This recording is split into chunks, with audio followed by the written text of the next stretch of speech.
Netcasts you love. From people you trust. This is Twit.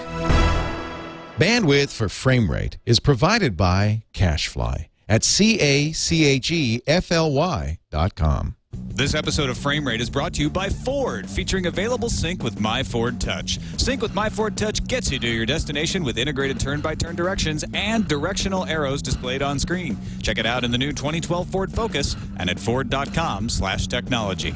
And by Netflix. Watch thousands of TV episodes and movies on your PC, Mac, iPad, iPhone, or TV instantly, all streamed directly to you, saving you time, money, and hassle. For your free 30-day trial, go to netflix.com/twit.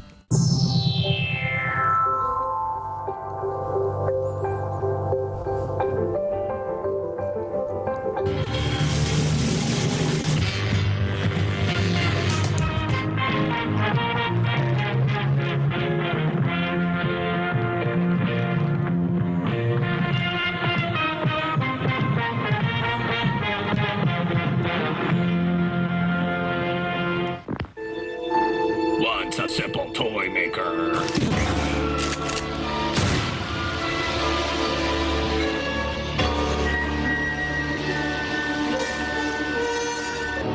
Betrayed by the one he loved. Thanks for the help, Mrs. Claus. That's X, Mrs. Claus. I bet it is. He was left for dead. But they underestimated the power of the Christmas spirit. It's time for payback, Chris. You need to make them hurt. How? I don't even know who they are. I've made a list, and they've all been naughty. I'll check it twice.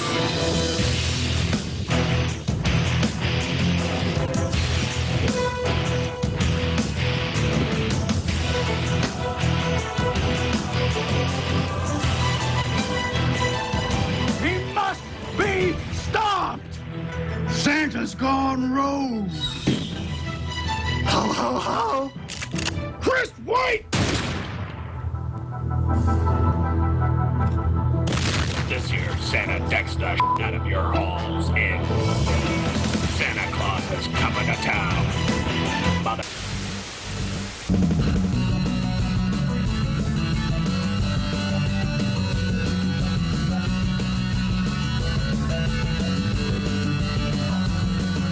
It's the last Frame Rate of 2011 before we all die in 2012. Welcome to Frame Rate, episode 57. I'm Tom Merritt. Brian Brushwood can't speak. Sorry. In the new year. Hello. Oh, now you can. Now you can. I thought you'd lost your voice at Christmas. I lost my voice when I was dressed as an elf, doing that evil elf voice. Was that you? That's me, bro. Oh my gosh! With the curly locks, I didn't recognize you. Yeah. Wait for it. Wait But they for it. underestimated the power of the Christmas spirit. Oh, so you're the Christmas spirit. Nope. Yep. Time for payback, Chris. You need to make them hurt. How? I don't even know who they are. I've made a list, and they've all been naughty. Several people, I pointed out that I'm dressed as an elf in this week's Film Riot, and they're all like, I didn't see you in it. And they can't accept that was me, the vengeful elf. That was freaking brilliant. This is my favorite version of Santa Claus is Coming to Town. Of course, we are doing a special edition of Frame Rate that, was recorded earlier. If you're watching it. You got to frame it correctly. Guys, we wrapped you a present. The man said no frame rates during Christmas week. And we're like, no, we must bring them the frames and all rated up in a tied bow. So this is our gift to you. Merry Christmas. Right. It doesn't matter if it's a lie or not. That's exactly right. But last week's Frame Rate, right after we were done, they came out with the Hobbit trailer. What is wrong with these people? Do they not pay attention to when we record our show? Anyway. We'd really appreciate it if all of Hollywood and really the entire world would arrange things properly so that all the news that's going to happen is in our hands before we record Tuesday evenings live. Because both of our listeners will appreciate it. Our wives. Bonnie and Eileen. Bonnie and Eileen have specifically asked us. Would you get it together? Okay, well, this is actually a special edition of Frame Rate where we're going to look at the award nominees for the International Academy of Web Television Awards, which, by the way, they need a name. We need to come up with a nickname. We'll talk about that. But before we get into those nominees, we got to take a look at the Hobbit trailer. Come on. Oh, of course. Yeah. Roll it. You asked me once if I had told you everything there was to know about my adventures. Well, I can honestly say I have told you the truth. I may not have told you all of it. Bilbo Baggins. I'm looking for someone to share in an adventure. I can't just go running off into the blue. I am a Baggins. Wait! Of Baggend. Bilbo, allow me to introduce Fili, Kili, Owen, Lorin, Darlin, Balin, Biffer, Boffer, Bolber, Nori, Ori, and the leader of our company, Thorin Oakenshield.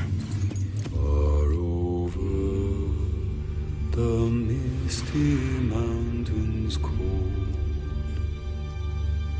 to dungeons deep and caverns old, the pines were roaring on the height, the winds were moaning in the night, the fire was red, it flaming spread, the trees like torches blazed with light. I cannot guarantee his safety. Understood. Nor will I be responsible for his fate.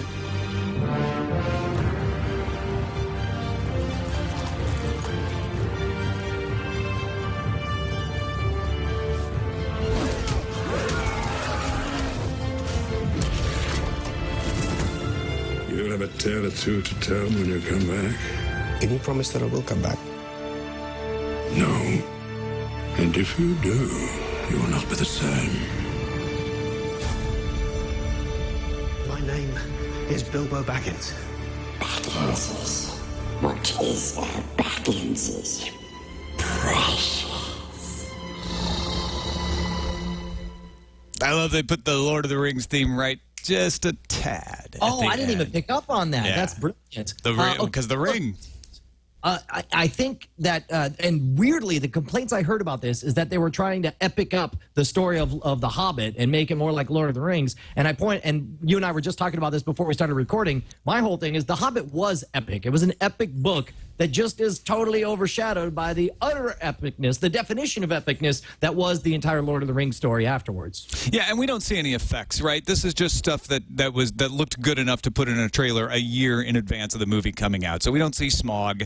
We don't see a lot of other things in here. And they're obviously not going to show us all of the funny parts in the Shire before they head off on their adventure. So I think they did the right thing, which is put out a trailer that makes it look seamless to the Lord of the Rings. Like, wow, this looks like it was shot at the same time as Lord of the Rings. It's continuous. I'm terribly excited. I'm sad that I have to wait an entire year.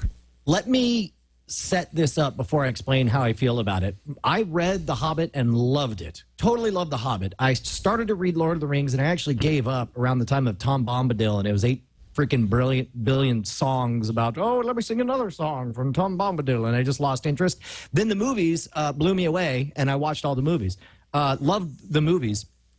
But there are two things. First of all, I think I'm really bummed that The Hobbit, by its very nature, had to come out after Lord of the Rings because number one, The Hobbit is a smaller story, more quaint story than the entire Lord of the Rings things. Number two, I really wonder how they're going to play up the whole a lot of The Hobbit, the book, was about this whole fish out of water, like, you know, what am I doing? I'm a hobbit. Hobbits don't go on adventures. They don't do these things. And when it's the first story, they played it up a lot in the book, and I don't know that they could do that in the movie without seeming disingenuous, since when Frodo got the responsibility of the ring, he's like, "Whatevs, let's go to Mount Mordor." You know? No. When Frodo got the responsibility, there was a lot of that, like, wait a minute, but I'm a Hobbit, and like, yeah, but you're like your dad, or not your dad, but you're your uncle. You're like your uncle. Not really as much as was in the Hobbit book. The Hobbit book, it was like every freaking chapter was a passage about how, like, I don't do these things, that kind of. But now my question, I'm predicting that they'll play that down for the Hobbit, because we've already seen a lot of those elements in Lord of the Rings. And then the other thing was, in the original Hobbit, I actually was really annoyed at Lord of the Rings because you can read through all of the Hobbit, and there's nothing nefarious about the ring except for Gollum's obsession with it. Or at least when I read it, I picked up nothing bad. No, I agree. If they do it right, they'll do it by implication, not by exposition. In The Hobbit, you have Gollum obsessed with keeping it, but that's really the only hint that you have that there's anything extraordinary, other than the fact that it makes him disappear. So right. I think that shot that they show in the trailer, where the ring is in the foreground and you hear a little bit of the music and Gollum saying "Precious," totally consistent with the idea that if you don't know any better, that's just this ring that this guy wants really bad and it's magic. But if you do know better, because of the way it's shot, you're like, oh yeah, that's trouble coming. Well, and I hope that they don't affect Bilbo at all, because during all of The Hobbit, Bilbo loves the ring. He's like, this is the coolest thing ever. On, off, on, off. And he does it at the beginning of Lord of the Rings. He's the same way. Yeah, it's still a toy. And then they, I was really bummed out. I'm not worried about that. I'm not worried about that at all. I just don't want him to put any midichlorians or anything in there and burn. The ring has so many midichlorians, it turns you invisible. So, enthusiasm, you give this trailer a thumbs up? I'll give it 2 thumbs up. Oh man, now we got to pay Roger Ebert. Huh? Oh, right. Okay. I'll get on that while we start the big story.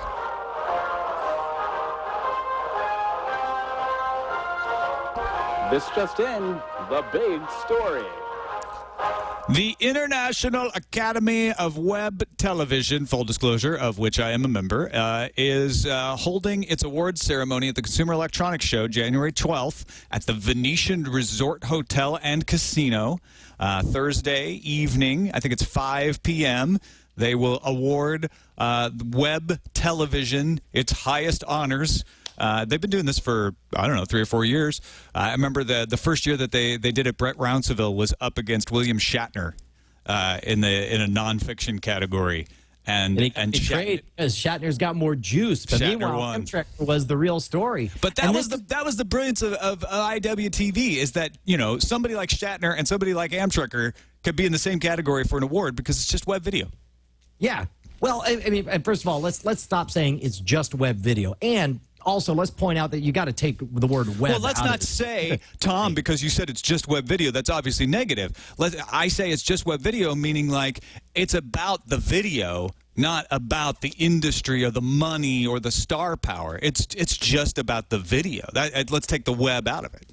Okay, well, that's good. And well, first of all, can we agree that industry something web video, not the stickiest name for an awards presentation? Yeah, no, International Academy of Web Television, that's the right name for the organization. But yeah, I think they're waiting for it to organically come about, right? Like Oscar was not the official name of the award. It was a name that kind of stuck. So I think it's up to us as the public to come up with the nickname. And the Webbies, obviously, they've already got Webbies, so you can't go that direction. Well, and the Webbies has certainly done a number on their reputation after the last couple of awards ceremonies. Oh, really? Why is that? Oh, did you not hear about this? No. I'm pretty sure it was the Webbies, and it was an absolute unmitigated disaster. We're talking like apologies sent out after the fact for how irresponsible. They got a bunch of YouTube stars in the room who all independently thought it would be hilarious. And they built some, like, there was naked streaking. Presenters were in the middle of giving awards, and people stuck their tongues in their ears and full on, like, stuff that would literally get you arrested in other situations. It was, Streamies, that's what it was. Wait, was it the Streamies or the Webbies? I'm looking for the chat room right here. Oh, that might have been the Streamies. I think I heard something about that. Yeah. Okay. Well, then let's see. Naked Streak. Anyway, point is. Let's not cast aspersions on other awards, though. Right, but here's what I wanted to say. Awards are a funny thing because simultaneously, I think they're totally BS. I think they mean nothing. They're usually by people voting for themselves and making themselves feel good. We understand you're not nominated. Okay. Hold on, but this goes for all awards, including awards. No, I actually agree with you. Like there'll be awards I won where I'm like, oh, I'm happy to have this award, and I'll think, yeah, but actually, I know who was on, and those guys that see me do better at other things. This is probably some kind of gimme thing. Like, I couldn't help but think they're BS. But also, it is so important to legitimize a platform to have these idiotic, self-aggrandizing events like this kind of thing. If new media is going to be taken seriously, it needs to have the trappings of legitimacy, which means awards like this. And so I'm in a this is the most backhanded way. It's like, the industry really needs to act like a douchebag if they're going to be taken seriously. I don't agree. I think what I like about this, because I hate the same things about awards that you hate, which is they tend to go to the wrong people usually. A lot of times it's just, it engenders as much negativity as positivity. But what I do like particularly about the IAWTV Awards is that you get exposed to a lot of stuff that you don't realize is out there. Yes, okay, but I'm serious, and you said it like it was a bad thing. You could put my face on a billboard with the quote, "You need to look kind of like a douchebag in order to legitimize web TV," and that's exactly what I perceive award ceremonies to be. In general, they're all self-aggrandizing and douchebag. But that's okay. That's okay. I don't agree that you need to look like a douchebag to get legitimacy. If you're giving yourselves awards, you look like douchebags. That's me, but that's my weirdness with awards. But I think they're important, though. They are important. All right. Well, yeah, it's a circuitous route that you've gotten to, but I think we've ended up at the same place, which is we both hate awards, but we both like these. Yes, we both hate awards, but we both acknowledge they're important, and especially for new media, because this is not the case where it's television or movies that have been around for freaking forever. This is a new nascent form of media, and it's important that in order to basically you fake it till you make it. And we're in that awkward phase where we're still faking self-importance, but pretty soon we will be important. And I think there's plenty of people not faking self-importance. Okay. Let's be clear. I hope, and I'm just a Pollyanna sometimes, but I hope that, that you can have a ceremony that actually recognizes excellence, the unrecognized excellence, and that you can advance the platform by saying, hey, here's some really great stuff out there that you might not have realized is out there and deserves recognition. That happens in things like the Oscars and even the Emmys when you get to the side categories. It's the big categories that always cause all the negativity and the douchebaggery. But some of those, like documentaries, animation, you get some real cool discoveries. And I still love that about the big award shows. I feel like the IAWTV is almost entirely that. Not that everything that's deserving is in here. It's not. There's cliquishness in every organization, and that's going to happen in this as well. So you'll see some names pop up in that list over and over again that maybe you're like, well, why is that person in there over and over again? So it's not perfect, but it's going to expose you to a bunch of things. Let's get to the exposing. Okay, all right, and real quick, let's talk about the nature of the way. Wow, were you about to take your shirt off? That was going to be awesome. Sorry, wrong You look camera. like you were about to just rip off your shirt and start dancing. Why is we were going to get to the exposing? Let's talk real quick about how does the voting occur. There is an organization called the International Academy of Web Television, I guess. Yes, there is, and I am a member. Anybody who produces web television, writes web television, is involved in web television can apply to be a member. There's a membership fee. It's not outrageously high. It's less than $100, but you can become a member, and then once you're a member of the Academy, you will get a note in November saying, hey, if you want to nominate, here's the thing. There's a fee for nomination as well, and that's really meant as much to raise funds for the organization as it is to put a break on just everybody, because anybody can make web television. It means there's so many more possible nominations. So they're like, well, instead of going crazy and just nominating every single thing out there, put a little bit of a fee against it. Then later in November, you get a note saying, okay, the nominees are in, go through and rate them. And they did it really smart this year, which is you didn't have to, as a member, look at every single person who had submitted for a nomination. You just went through and you looked at particular things and said whether you thought they should get a nomination or not.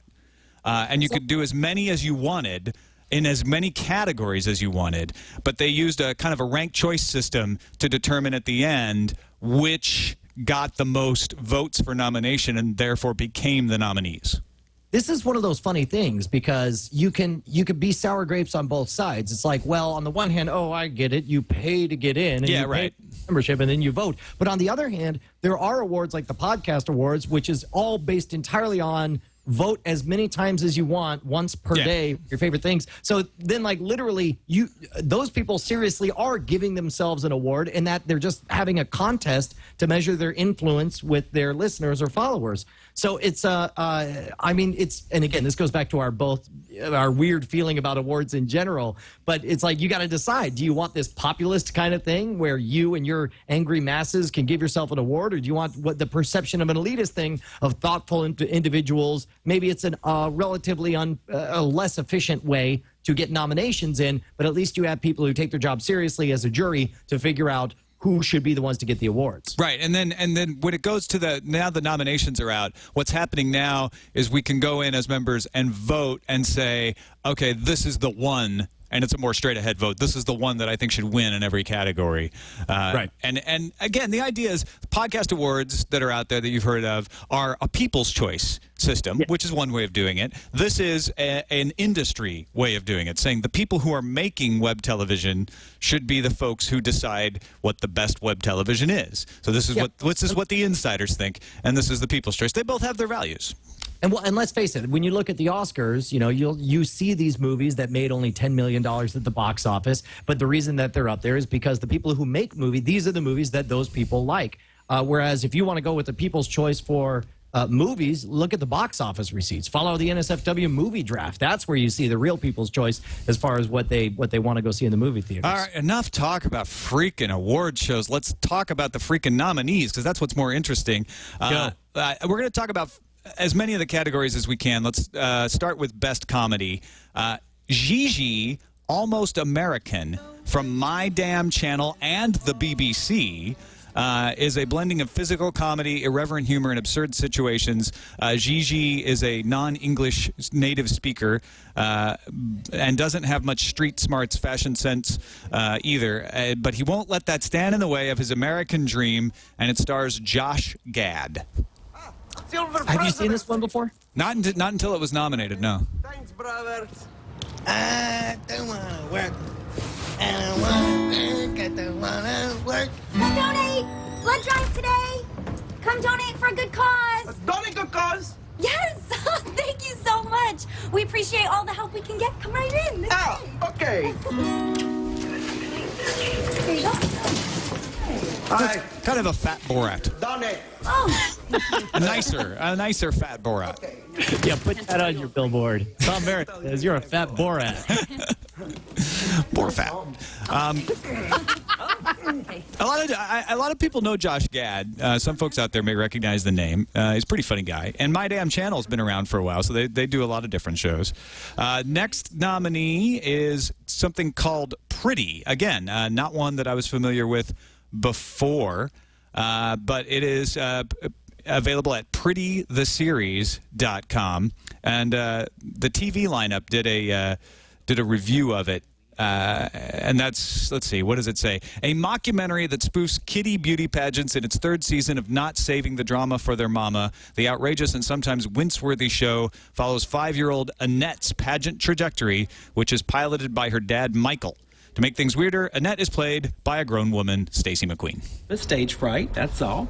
But we talked, and we came to an agreement.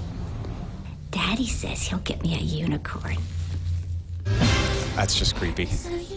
Yeah, I'll tell you what. I mean, I haven't seen it, so I can't speak to it. But my default opinion is that the addition of making a fully sexualized adult play the part of a 5-year-old being sexualized it's too twisty in my brain. Ah, for you, it's too twisty. Some people in the chat room are already saying, I really need to see this. Then third nominee in Best Comedy, of course, the famous The Guild, created and written by Felicia Day. I almost don't even need to play you much of this, but this is one of the recent episodes. This is actually the one they submitted for the award ceremony. ding, ding, ding, and you just hum along. Oh, there we go. This is just the intro to the Guild, but we can. Have you? How much of the Guild have you watched? How many episodes? You know, I'm all the way through season 4. They're in season 5, or they've finished season 5, I think. And so I need to catch up on that. I'm not good at keeping up with it when it comes out, sadly, and I really should. It's an awesome show. I would love to see a breakdown of their distribution platform to see, because I know that their stuff was featured on Xbox, and of course, I assume you could get it on YouTube. I'd love to know where most people consume this, because this is the perfect story for the kind of thing that we love on Frame Rate. Well, we should get Felicia Day on the show one of these days and just ask her about that. Have her talk about the Guild. Anybody doesn't know, the Guild is based on a guild of people who play an online role-playing game. Maybe very similar to World of Warcraft, but it's never said. And then the adventures of the folks in that guild. Star of the Guild, Jeff Lewis, is actually nominated for his own show, the Jeff Lewis 5-Minute Comedy Hour. Get it? Because it's 5 minutes, but it's not. Oh yeah, hold on! Don't mock him for having a clever title. There ain't nothing wrong with a clever title, especially if it's a comedy show. And of course, some of the members of the Guild make some guest appearances. No. Dark Table? No. Sorry. Oh, you know what I do have? Big backyard.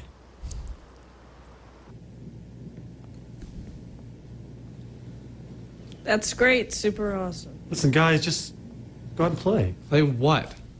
Just play. Just go out and tag. Play tag. What's tag? It's tag.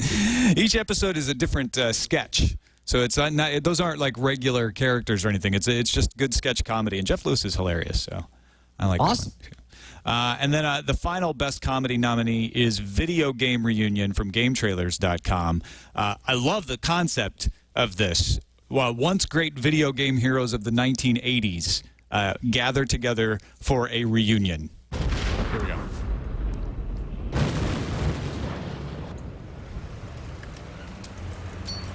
That looked expensive. Yeah, I know. Well, that's the thing. That's one of the reasons I want to show this stuff, is it shows off the high production values that folks are doing on the web.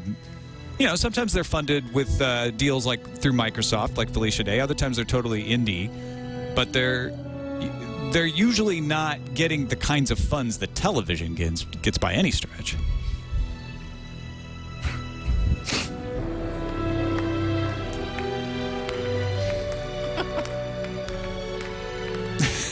That's awesome. That Kid Icarus.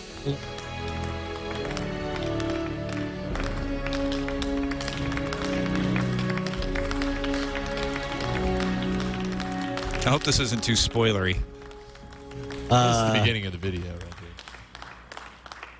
Well, it's the beginning of one of the episodes, which is later on in the series. I see. Man, this is what's, you know what? I see what you're saying about as far as like you really get a lot of exposures to titles that you wouldn't have heard of. Yeah, no, this is, I see at least 3 here that I definitely want to check out. All right, let's take a quick break. We'll come back with some looks at the best drama nominees. This episode of Frame Rate is brought to you by Ford, featuring Sync with My Ford Touch. One of the great features of Sync is Sync Services. Gives you navigation. We recently took a Ford out for a test drive and see how Sync Services looks. Check it out. Hey, Tom Aaron here. We're going to take off from the Twit Brick House in the 2012 Ford Focus. How are we going to get there? We're going to try out the new Sync navigation features.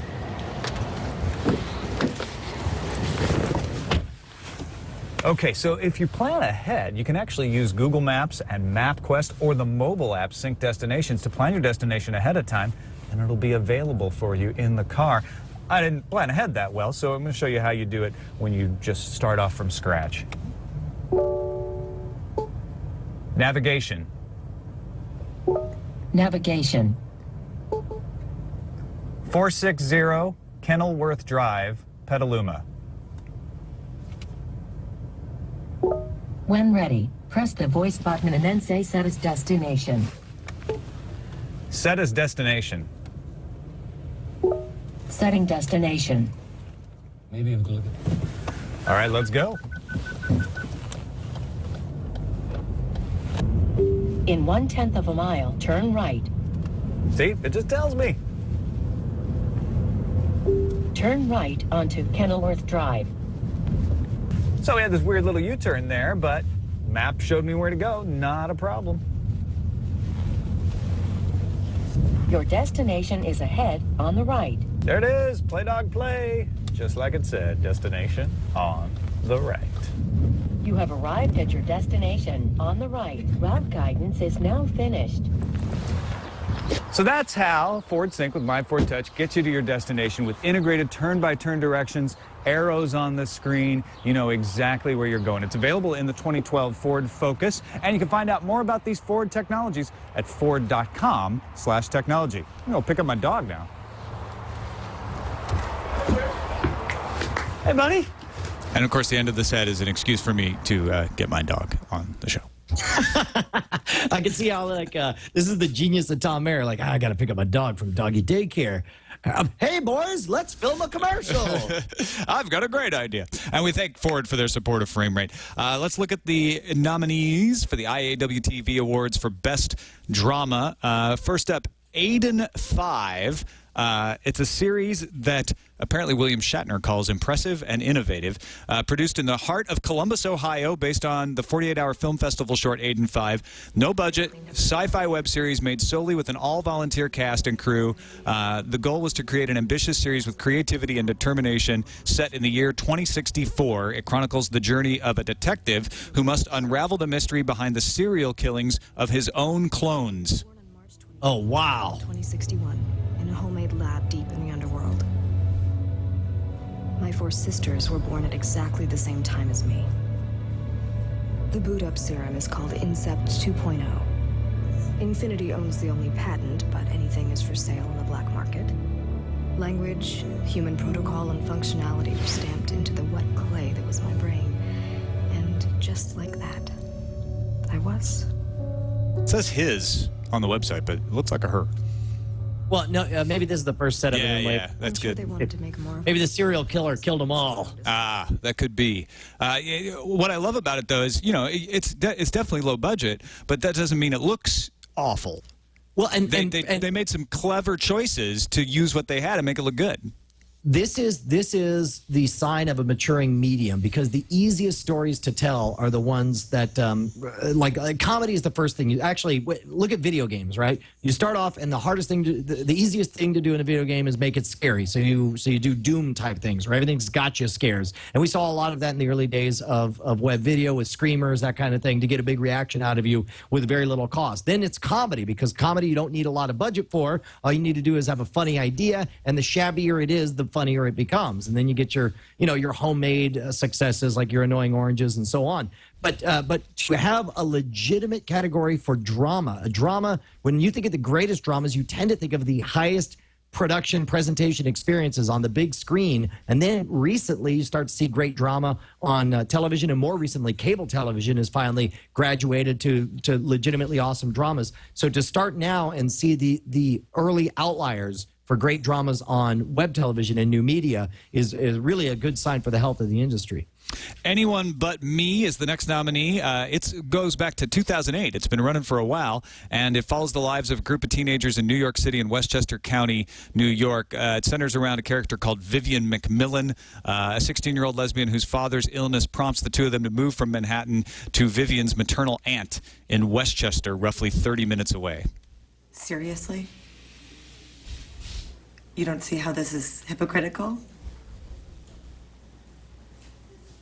I'm just saying, before you go around giving people up, why don't you start with yourself?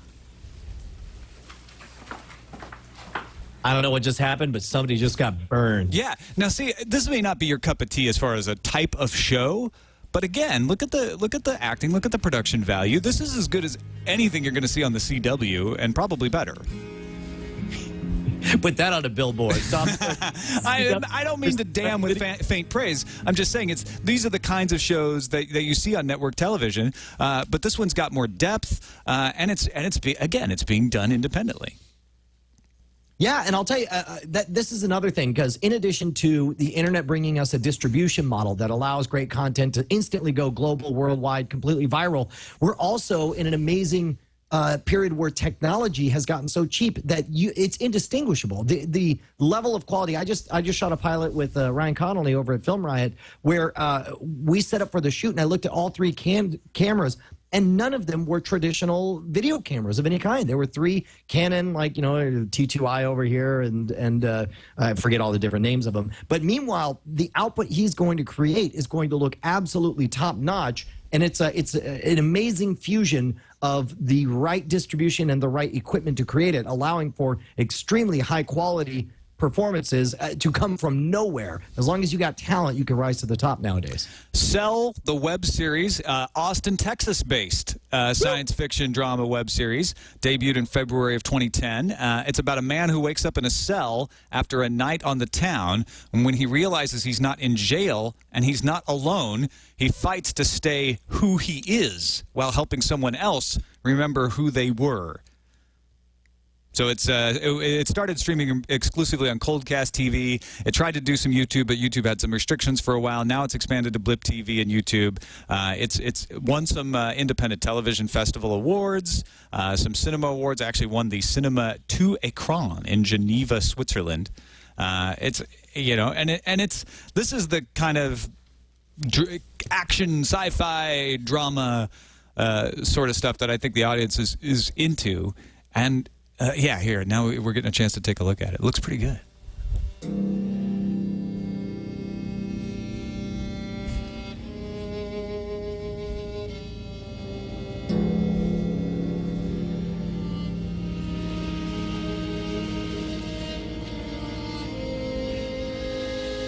Ooh, there's a person there. Time to eat. Where's your plate?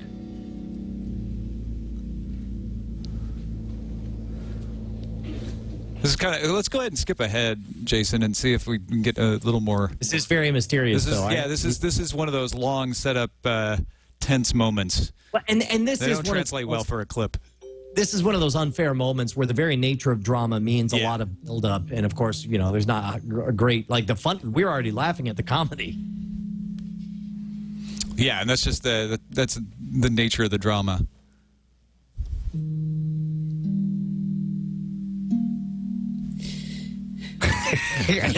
Maybe that wasn't the best. Just have nothing. That was a third of the way. Yeah, it's unfair. It's hard. It's probably just the way that this show is. You know? I'm sure it's very moving. A little bit more, slow paced. All right, let's move on to our next best drama nominee, Pioneer One, which we've talked about on Frame Rate before. Oh my gosh, yes, I am so stoked about this. Josh Bernard and Bracey Smith produce it.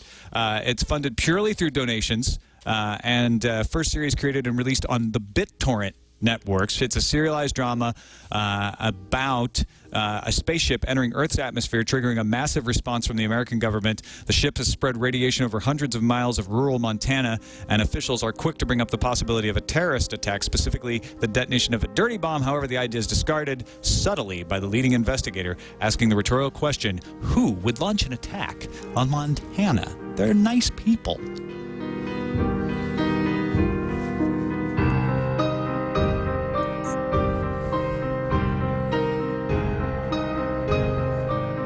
They even hide something that big? I don't know. Can I talk to you?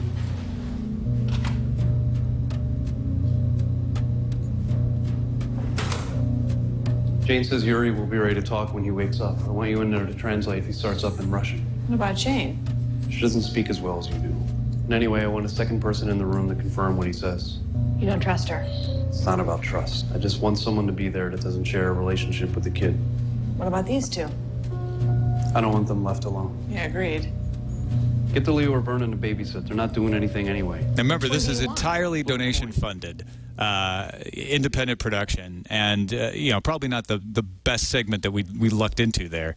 But there's actually some good special effects, spaceship. I totally special dig effects the in it. premise, and that's what really matters. If you're into the story, then everything else you tend to forgive. I mean, look at how shabby the production of Doctor Who back in the late 70s. Right. You know? the 60s and 70s. It was definitely on par or subpar to that. And finally, Receiver is a transmedia science fiction series created for the internet by producer-director David Van Eysen. Offers an explanation for the exponential growth in science and technology since the late 19th century. The original story on which Receiver was based was written by Van Eysen. He also wrote the first season of Receiver as part of a team. And essentially it follows Sigma agents Luke Weber, played by South African-born Daniel Bonjour, and Sandy Bergson, played by Catherine Krusky, as they investigate and attempt to cover up extraterrestrial encounters in 1973. The agents are also receiver hunters tasked with tracking down individuals who possess valuable information channeled to them by extraterrestrial life forms. Of everything we've talked about so far, this is the category from what you've shown me so far that has me the most excited. I seriously think I might dive into all of these dramas. Comedies, I saw about half of them I really want to see. This stuff is electric to me. 99 cases out of 100. When somebody reports something like this, it's ball lightning.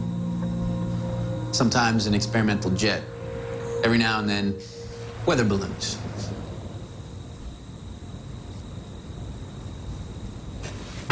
I guess it must have been that. Ball lightning, like you said. That's what it was, Agent Weber. Must have been. Well, I want to thank the two of you. You got to come back for dinner some night. My wife sets one hell of a table. I might have to take you up on that. Now look at how 1973. This no, looks. it's perfect. It's perfect, and especially I'm in the middle of reading Stephen King's new book, the one that's the date of Kennedy's assassination, and it's so I sort of have a new appreciation for. So much of the world of our parents that we knew when we were 5 to 15 years old, like so many of my peers, I wouldn't know how to handle myself in that world. I wouldn't know what to do. I'd be an idiot walking around trying to explore that place. But they capture it so perfectly there. Yeah, so there you go. That's the best drama category of the IAWTV awards. We're going to look quickly at some of the best hosted awards in a second here. But first, I want to thank our other sponsor for the show, Netflix. You can get streaming videos on your television, on your console, on your tablet, on your phone, on your desktop. Try it out for free, 30 days, netflix.com/twit. A lot of these shows actually are on Netflix. The Guild is available on Netflix, for instance. I was going to ask how long until Netflix starts just snapping up all of these. Oh yeah, they're smart. They've got a lot of these up there. So check them out. Or if you already have Netflix, tell somebody else. Try it for free for 30 days. Netflix.com/twit. We thank them for their support of Frame Rate. So they have a nonfiction category. I think this is the first year for best hosted show because there's so many nonfiction shows out there, so many newsy type shows. They've got best hosted taped, best hosted live, and news, which Tech News Today is nominated for this year. But let's look at some of the best hosted stuff, starting with A Comic Book Orange, hosted by Casey McKinnon, who we've had on Frame Rate before. She's been on NSFW show as well. And the Haunted Broadsword, Casey McKinnon. Ed Brubaker's having a historic run on Marvel's Captain America. With artist Brian Hitch, he's about to finish another chapter, bringing back Steve Rogers in the final issue of Captain America Reborn. I mean, it's about 2 months late, but it'll come out. With a little help from me. It's a 3 or 4 minute weekly comic book web series featuring rapid fire reviews, interviews with top industry creators, and of course, some good funny stuff. Steve Rogers' assassination. Casey's wonderful. She's so delightful. We got to have her back on the show, and congratulations for her. I'm way excited. She showed up quite a lot on there. Also, ETC, Entertainment Technology Culture. I believe this is a machinima.com production. If you know machinima.com, they have a lot of good video shows. And ETC is trying to do sort of your tech culture, talking about comic books, talking about television shows, web television, and just generally the kind of stuff that folks in the Frame Rate audience care about. Yeah, sure. We're talking your Sean Andersons, your Hutches, your Sark, to a lesser extent, your Adam Kovics. Just one small cough, one small sneeze, one small ball grab. Is there anything good on Twitter right now? Not really. Okay, I'm going to tell you exactly. Oh, wait. No, here. This is kind of funny. Look, that's funny. It's pretty good. That's good. I'm going to tell you exactly how I think this virus came to be.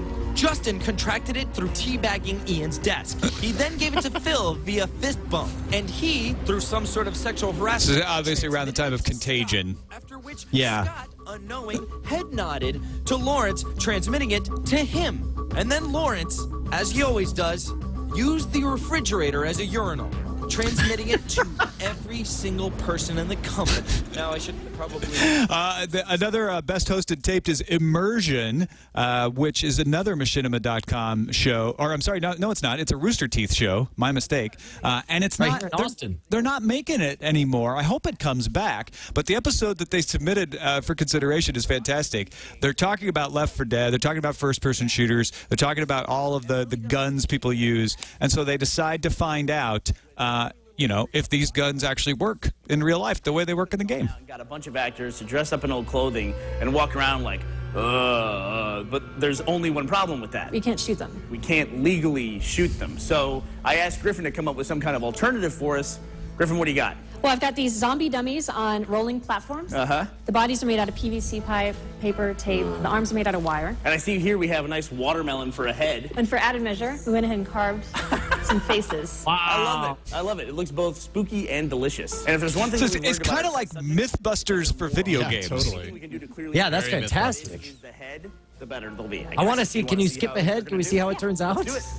A little bit about your experience with... Oh, we have our zombie horde assembled, and we have our apocalypse. Wow, they went all out. Oh, yeah. Gus, are you ready? Okay. Here they come.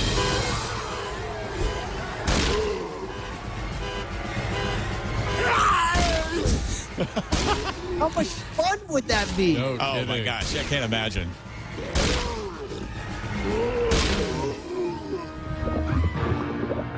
Oh, and they made him go for headshots on all of them, too. Yeah, exactly. And then best hosted taped is what we're looking at still. Next Movie Daily is a kind of a regular look at what's happening in movies. This is not, it's not about web television. It's about movies, but it's a web video look at the movies. And it's from a sort of a geeky perspective. Headline started off our show. Yeah, probably never. Whitney just snagged her first starring role in 15 years. She's joining American Idol winner Jordan Sparks in a remake of Sparkle. Based on the 1976 musical, the film follows... Basically goes along with the website nextmovie.com. And then the final nominee in this category is The Web Files, hosted by Kristen Burt. And The Web Files is specifically about web video. They interview folks, talk about the shows, talk about how the shows are made. So if you're interested in getting exposed to a lot of different shows that are on the web, this is a great resource.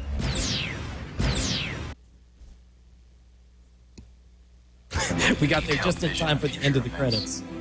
Which would occur sometime between 2011 and 2013. So this is the intro to the show that they're going to be talking about on the episode of The Web Files. Yeah, so that's one of the weird things is when you're looking at a show that's about other shows. So in this case, if anyone's checking out Frame Rate, they're now watching a show about another show that features other shows. Exactly. Unfortunately, wheels within wheels within wheels. His vision was. So now he starts to see pieces and fragments start to come back in his memory. So it's like puzzles and mysteries that he's trying to put together. As time goes on, he's trying to figure it out. How long have you been working on Tyranny? It started mainly back in 1998. I saw the movie The Game in 1997, and then I went on a trip to Prague with my... So Tyranny is the show that they're talking about here, which is a drama that you could also investigate. All right, best hosted live, Callie Lewis, another person. Friend of mine, the fabulous Callie Lewis. I was up at the Livid Lobster Studios just last week. Yeah, she is she's our first nominee we're talking about for Best Hosted Live Series for Geek Beat Live, geekbeat.tv, also Revision 3. Geek Beat, I mean, if you've seen Geek Beat, you know it's a fun show about gadgets, and it's just the happiest gadget show on the web. I'll tell you what, this is also a weird crossover kind of thing, because in addition to seeing a lot of television content show up on the web, we're starting to see the reverse. Geek Beat is one of a number of shows that's now showing up on the new YouTube network, YOUTOO. The gimmick for that network is they have people using an app record 15-second responses, or they call them fame spots, to basically throw content up on the screen. And so half the content you're watching is pre-produced, like Geek Beat, and they take old Dig Nation episodes and chop them up. Full disclosure, I host the fame spot part of the Dig Nation thing. But it's interesting to see that that it goes both ways, both web content showing up on television in addition to television content showing up on the web. And that, don't want to sell Callie short. It's all kinds of technology. I say gadgets because that's, one of the things that she likes to do the most. But she gets all of technology covered, and she's really passionate about it.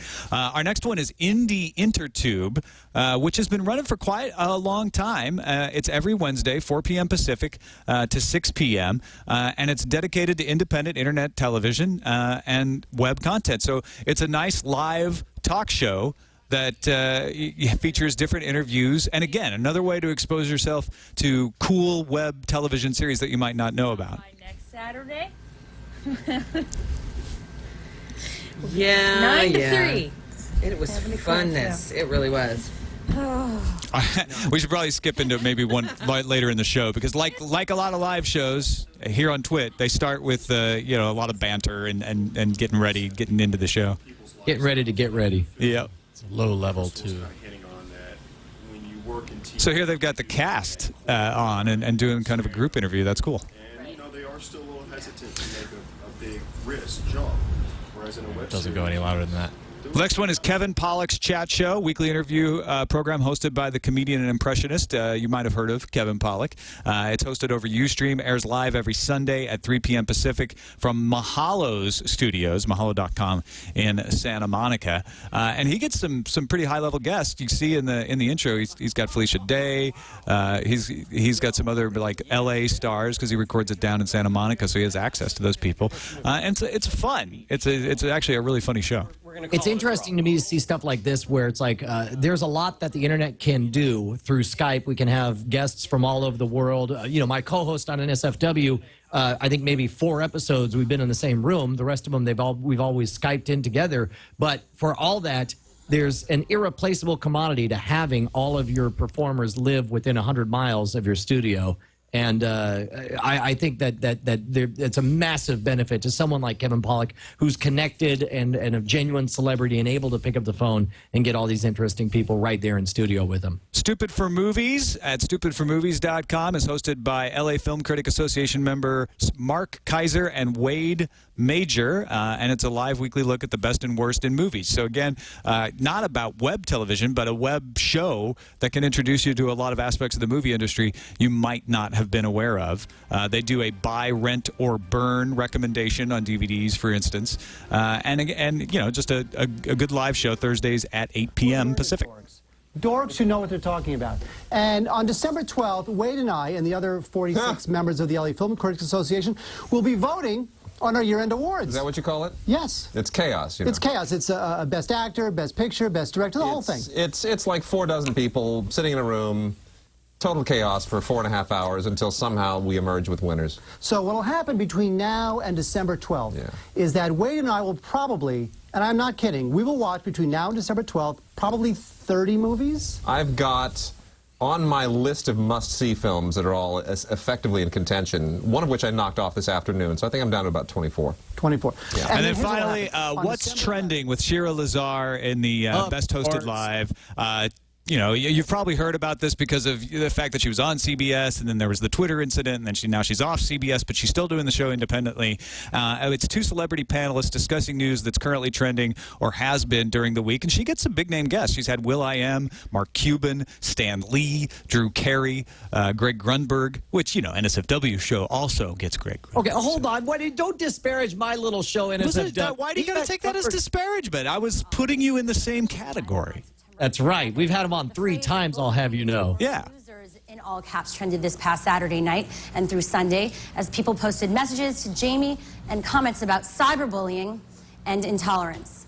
The phrase and hashtag Occupy Wall Street received over 120,000 social mentions last Saturday alone, as hundreds of protesters marched through the streets of Lower Manhattan.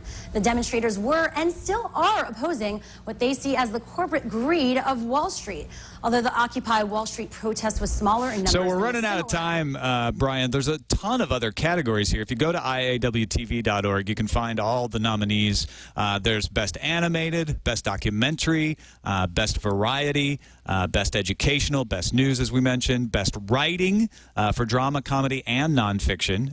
There's Directing Awards. There's Performance Awards for individual actors, Hosting Awards, Design, Costume Design, Special Effects, like, you know, all the sorts of things that you would expect. But then also some web-specific things like Interactive Social Media Experience, Best Website Design, and Best Distribution Platform. Yeah, again, it's like, it is so neat to see the emerging space of a brand new category of storytelling, and to watch as we figure out what we care about in them. I think in general, the categories, they got them right. I can't think of any major category that I would have liked to have seen, except for it's like maybe best show hosted by somebody who has ridiculous video game styled spiky hairdo. I think this is the only category I was looking for. No, you know what? I think you're right. I think I'll submit this. I'm a member, so I can submit that for consideration next year. Along with your suggestion for best show hosted by a guy with a dashing beard. Yeah, I'm not going to win that. There's too many. It's too many out there. It'll probably go to IAS.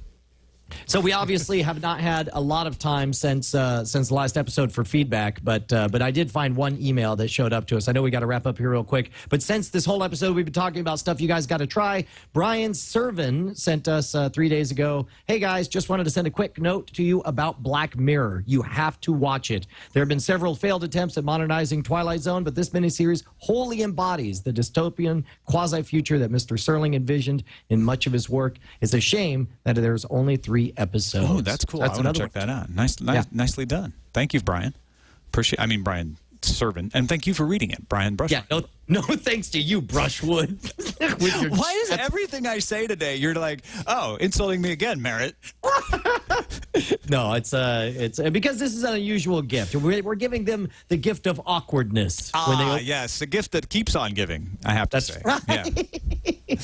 All right, that's it for Frame Rate for 2011. Brian, any words before we head into the Mayan doomed year of 2012? You know what? I've always harbored this bizarre theory that what if, 2012 won't be the year that the world ends? It'll just be the year I end. And maybe that's why I'm hearing all this talk, is because I'm going to die this year. I hope you. That's horribly morbid. I hope you don't die this year. So you're saying I hope I survived the accident, but I'm paralyzed. Put that on. No. I hope you have no accident at all. I don't want you to be paralyzed or hurt in any way. All right. Hey, if you want to describe how you think Brian should go out, send us an email to framerateshow@gmail.com. No, I hope you die painlessly in your sleep, Brian. Not this year. Why would you say that? I mean eventually. Like, I'm going to call Greg Grunberg right now. I'm out of here. This is done. framerateshow@gmail.com. We'll see you in the new year, January 3rd. Have a happy one.